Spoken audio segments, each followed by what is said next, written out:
प्यारे बच्चों, एक बार फिर आप सभी का स्वागत है। देखते हैं एक्सरसाइज 5.3 क्वेश्चन नंबर 17। तो क्वेश्चन नंबर 17 में कहा गया है, एक स्कूल के विद्यार्थियों ने वायु प्रदूषण कम करने के लिए स्कूल के अंदर और बाहर पेड़ लगाने के बारे में सोचा। तो स्कूल के जो विद्यार्थी हैं उन्होंने क्या किया, स्कूल के अंदर और बाहर पेड़ लगाने के बारे में सोचा। किस लिए? वायु प्रदूषण को कम करने के लिए। यह निर्णय लिया गया कि प्रत्येक कक्षा का प्रत्येक अनुभाग अपनी कक्षा की संख्या के बराबर पेड़ लगाएगा। यह निर्णय लिया गया कि प्रत्येक अनुभाग प्रत्येक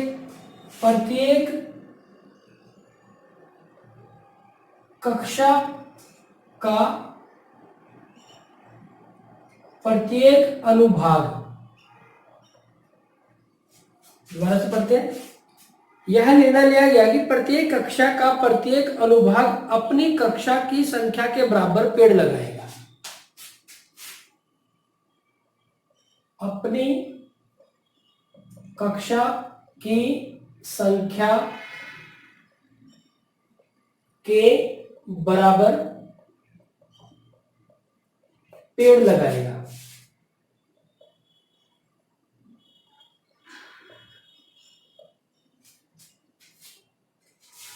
तो आगे इसने इस बात को एक्सप्लेन किया भी किस तरह से करेगा। उदाहरणार्थ, मतलब उदाहरण के लिए, कक्षा 1 का अनुभाग 1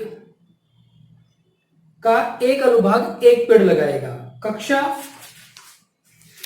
2 का अनुभाग 2 पेड़ लगाएगा। कक्षा 3 का अनुभाग 3 पेड़ लगाएगा, इत्यादि। और कक्षा 12 तक के लिए चलता रहेगा। अब इसको थोड़ा सा और ध्यान से पढ़ते हैं। उसने ये कहा है कि जो क्लास है, मान लो 7वीं क्लास है, तो 7वीं क्लास का जो सेक्शन है, अनुभाग मतलब सेक्शन, 7वीं क्लास का चाहे ए सेक्शन है, चाहे बी सेक्शन है, चाहे सी सेक्शन है, कोई भी सेक्शन है, वो 7 पेड़ लगाएगा। अब ये आगे देखते हैं कि कितने सेक्शन है। प्रत्येक कक्षा के 3 अनुभाग है और प्रत्येक कक्षा के 3 अनुभाग है। इस स्कूल के विद्यार्थियों द्वारा लगाए गए पेड़ों की कुल संख्या कितनी होगी? हमें यह बताना है कि इस स्कूल द्वारा जो पेड़ लगाए गए हैं वो कितने पेड़ लगाए। अब देखो यहां से क्या निर्णय लिया गया है कि प्रत्येक कक्षा का प्रत्येक अनुभाग यानी कि सेक्शन अपनी कक्षा की संख्या के बराबर पेड़ लगाएगा। अपनी कक्षा की संख्या के बराबर पेड़ लगाएगा। अब देखो हमारे पास क्लास कौन सी है? First, second, third, fourth, fifth, sixth, seventh, eighth, यहां पे 9th, 10th, 11 और 12, ये 12 कक्षाएं हैं। और इनके सेक्शन कितने हैं? 3-3 सेक्शन है सबके। कितने सेक्शन है? 3-3 सेक्शन है।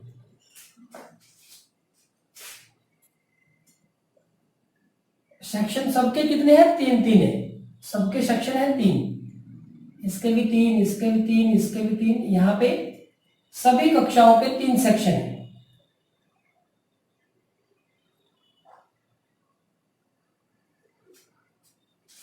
और पेड़ कितने लगाएंगे? क्या कहा है? प्रत्येक कक्षा का प्रत्येक अनुभाग अपनी कक्षा की संख्या के बराबर पेड़ लगाएगा। अब देखो कक्षा 1 का जो पहला सेक्शन है वो कितने पेड़ लगाएगा? 1।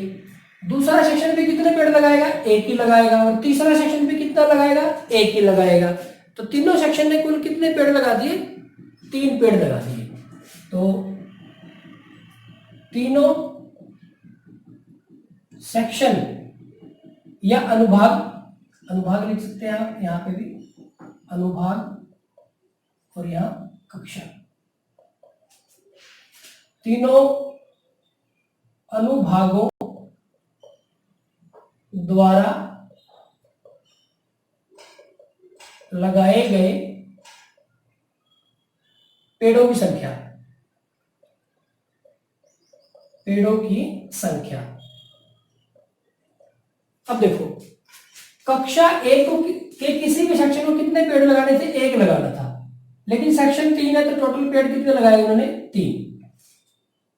कक्षा 2 के किसी भी सेक्शन को कितने पेड़ लगाने थे? 2, लेकिन सेक्शन कितने हैं? 3, तो इसने 6 पेड़ लगाए। कक्षा 3 के किसी भी सेक्शन को 3 पेड़ लगाने थे, लेकिन सेक्शन है 3 तो 9 हो जाएंगे। कक्षा 4 के किसी भी सेक्शन को कितने पेड़ लगाने थे? 4, लेकिन सेक्शन है 3 तो ये 12 पेड़ हो जाएंगे। कक्षा 5 के लिए 5 गुना में 3 15। कक्षा 6 के लिए 18, 7 के लिए 21, 8 के लिए 24, 9 के लिए 27, 10 के लिए 30, 11 के लिए 33 और 12 के लिए 12 36। पहले बच्चों, अगर आप इसको और अच्छे से समझना चाहते हो, चलो एक एग्जांपल ले लेते हैं। हम एक बार फिर से एक एग्जांपल ले लो। मान लो हमने ये एग्जांपल ले लिया। कौन सी कक्षा का एग्जांपल लिया? 8वीं कक्षा का एग्जांपल ले लिया। अब 8वीं कक्षा का कितने सेक्शन है? 3 सेक्शन है, 8th A, 8th B और 8th C। अब क्या कहा है कि प्रत्येक कक्षा का प्रत्येक अनुभाग, मैं इसकी बात कर रहा हूं, कक्षा 8 का अनुभाग A अपनी कक्षा की संख्या के बराबर पेड़ लगाएगा। संख्या क्या है कक्षा की? 8। तो इसने कितने पेड़ लगाए? 8। तो इसने भी कितने पेड़ लगाए? 8। और इसने भी कितने पेड़ लगाए? 8।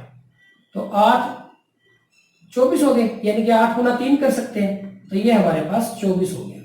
तो इसी तरह से ये सारे के सारे बने हुए हैं। अब हमें ये बताना है प्यारे बच्चों कि कुल कितने पेड़ लगाए। तो हम देखो, अगर आप इसको ध्यान से देखें कि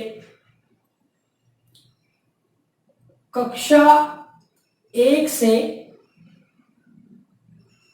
कक्षा 12 तक लगाए गए पेड़ इस प्रकार है।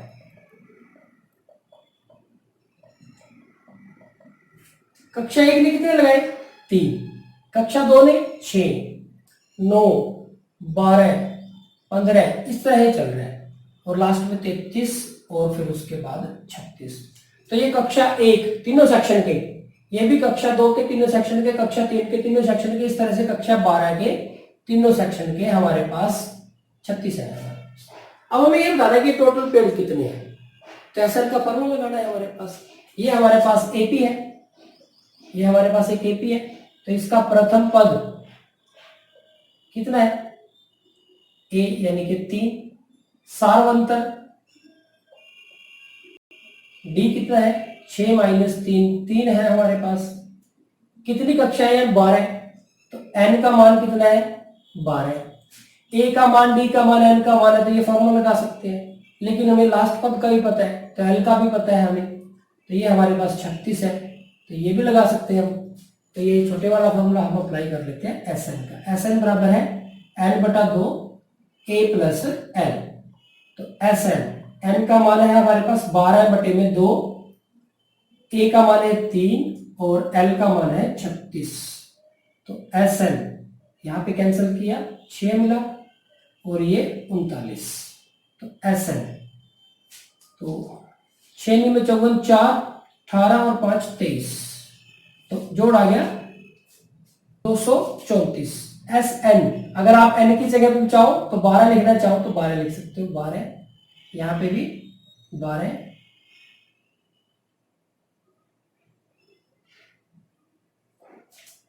तो ये आ गया हमारे पास। अब उसने ये पूछा था कि स्कूल के विद्यार्थियों द्वारा लगाए गए कुल पेड़ों की संख्या कितनी है। तो अगर आप लिखना चाहो तो यहीं पे भी आंसर लिख सकते हो, या फिर लिख दो कि स्कूल के विद्यार्थियों द्वारा लगाए गए छेदों की संख्या कितनी है? 234 है। तो ये हमारे पास इसका आंसर है।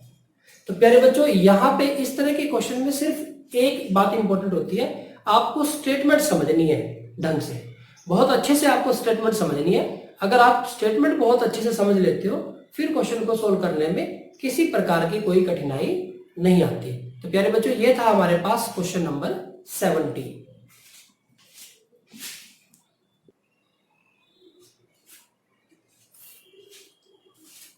प्यारे बच्चों, देखते हैं क्वेश्चन नंबर 18।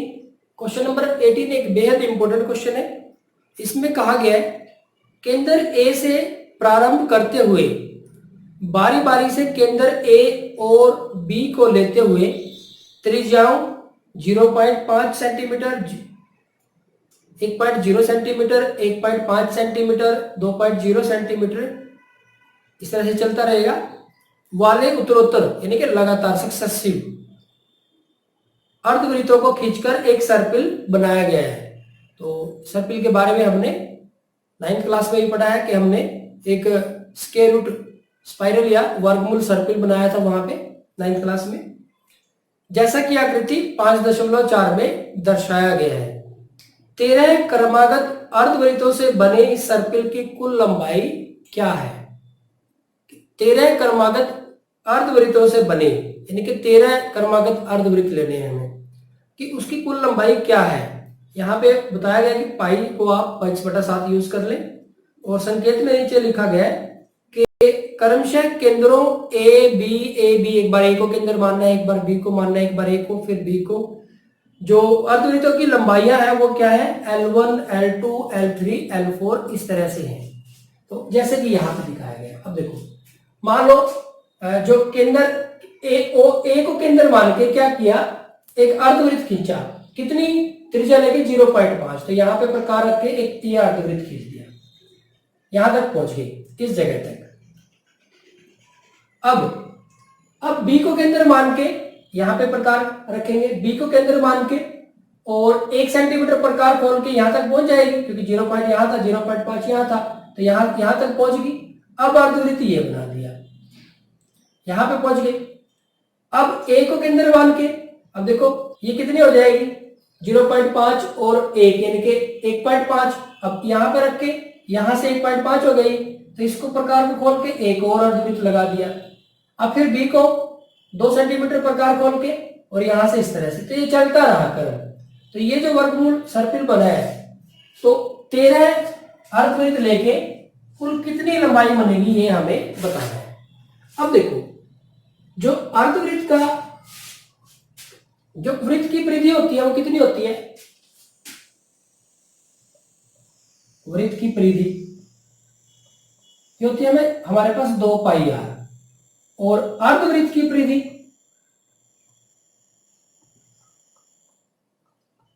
इसका आधा यानी कि पाई आर। तो ये फॉर्मूला हमारा चलेगा। अब देखो L1, L2, L3, L4 इस तरह से 13 के बारे में बात करें तो 13 तक चलेगा। अब यहां से L1 में हमारे पास फॉर्मूला तो यही रहेगा, अर्धवृत्त है सारे, पाई आर। पहले वाले की त्रिज्या कितनी है? 0.5, यानी कि ये आ गया 0.5 पाई। इसी तरह से अगले वाला कितना हो जाएगा? पाई आर। अब की बार है 1.0, तो ये हो गया हमारे पास 1.0 पाई, या 1 पाई कह सकते हो आप इसको। अगला है हमारे पास पाई, और ये 1.5, ये हमारे पास आ जाएगा 1.5 पाई। अब देखो, आप इसको लिख सकते हैं, तो इसको अगर मैं 5/10 लिखूं तो ये हो गया 1/2 पाई। ये हमारे पास 1.0 पाई यानी कि पाई ही है। यहां भी इसको मैं 15/10 पाई लिखूं तो 5 पे कट जाएगा 2, और ये 3 यानी कि 3 पाई बटे में 2। तो इस तरह से चल रहा है हमारे पास, ये हमारे पास इस तरह से चलता रहेगा। आप आगे तक निकालना चाहो तो निकाल सकते हो। तो एंड सो ऑन डाल दिया हमने। अब देखो, तो हम लिख सकते हैं कि जो अर्धवृत्त है, क्या करना है हमें, 13 क्रमागत अर्धवृत्तों से बने इस सर्कल की कुल लंबाई क्या है। तो अर्धवृत्तों, ये जो अर्धवृत्त है कि अर्धवृत्तों की जो लंबाइयां हैं हमारे पास इस प्रकार है, इस प्रकार है। पहले वाले की कितनी आई, 1/2 पाई यानी कि पाई बटे में 2। दूसरे वाले की कितनी आई, पाई। अगले वाले की कितनी आई, 3 पाई बटे में 2। तो इस तरह से चल रहा है हमारे पास। अब देखो इसको आप ध्यान से देखो, ये एक एपी है, एपी। इसका हमारे पास प्रथम पद कितना है, प्रथम पद यानी कि ए का मान कितना है, पाई बटे 2। और सारवंतर, सारवंतर डी का मान कितना है, पाई माइनस पाई बटे में 2। तो ये हो जाएगा 2 पाई माइनस पाई यानी कि पाई बटे 2। अब देखो ये पाई बटे में 2 यानी कि आधा है, हाफ पाई, ये फुल पाई हो गया पाई, फिर ये 1.5 पाई हो गया, अगले वाला 2 पाई हो जाएगा, फिर 2.5 यानी कि 5/2 पाई आएगा। तो इस तरह से चल रहा है। तो हर बार पाई बटे में 2 ऐड हो रहा है इसके अंदर। तो ए आ गया हमारे पास और डी आ गया। हमें कितने इस तरह के कितने जो अर्धवृत्त है उनकी लंबाई निकालनी है, 13 की। तो ए का मान हमारे पास आ गया पाई बटे में 2, डी का मान हमारे पास आ गया पाई बटे में 2 और एन का मान आ गया हमारे पास 13। तो इस तरह के 13 जो बनेंगे उनकी लंबाई का जोड़ निकालना है, यानी कि हमें S13 निकालना है। तो SN का फॉर्मूला लगा देते हैं, n बटे 2, 2a plus n minus 1 into D. ये दूसरे वाला फॉर्मूला तब अप्लाई कर सकते हो जब आपको 13वां पद निकालना पड़ेगा पहले, तो जरूरत नहीं है, हम इसी से कर लेते हैं। तो SN यानी कि S13 हो जाएगा 13 बटे में 2, 2a, a का मान है हमारे पास पाई बटे में 2 प्लस n का मान 13, 13 माइनस 1 यानी कि 12 गुना में d का मान भी हमारे पास पाई बटे में 2 है। तो ये हो गया 13 बटे में 2,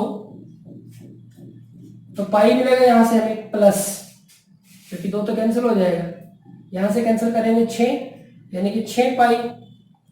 तो S13 आ जाएगा हमारे पास 13 बटे में 2 गुना में कितना बनेगा, 7 पाई। तो ये हमारे पास 7 पाई आ जाएगा। लेकिन उसने कहा था कि पाई की जगह पे आप कितना यूज कर लो, 22 बटे में 7। तो ये 7 कैंसिल हो गया और ये पे 2 पे कैंसिल करेंगे तो 11 आ जाएगा। तो S13 हमारे पास आ जाएगा 13 गुना में 11, 11 3 33, 3 11 कम 11 और 3 14।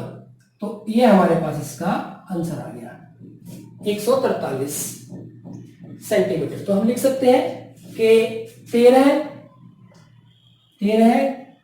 क्रमागत अर्धवृत्तों से बने, अर्धवृत्तों से बने सर्पिल की कुल लंबाई ये आ जाएगी हमारे पास 143 सेंटीमीटर। तो प्यारे बच्चों ये हमारे पास इसका आंसर आ जाएगा। काफी इंटरेस्टिंग क्वेश्चन था, जस्ट आपको कॉन्सेप्ट समझ में आना चाहिए। उसने कहा था कि पहले वाले के लिए जो त्रिज्या है 0.5 है, दूसरे के लिए जो त्रिज्या है 1 है, फिर 1.5, फिर 2, इस तरह से चल रहा है। तो हमने क्या किया, तो पहले वाले का अर्धवृत्त निकाल लिया, जैसे कि फॉर्मूला एक एक्स्ट्रा लगा, इसका हमने क्या निकाल लिया, तो इसकी जो अर्धवृत्त की परिधि है वो निकाल ली, पहले के लिए, दूसरे के लिए, तीसरे के लिए, तो इनको लिख दिया। तो यहां से हमें एपी मिल गई और डी मिल गया, एन का मान हमारे पास 13 है, एसएन का फॉर्मूला लगा के हमने इसका आंसर निकाल लिया। तो प्यारे बच्चों ये था हमारे पास क्वेश्चन नंबर 18।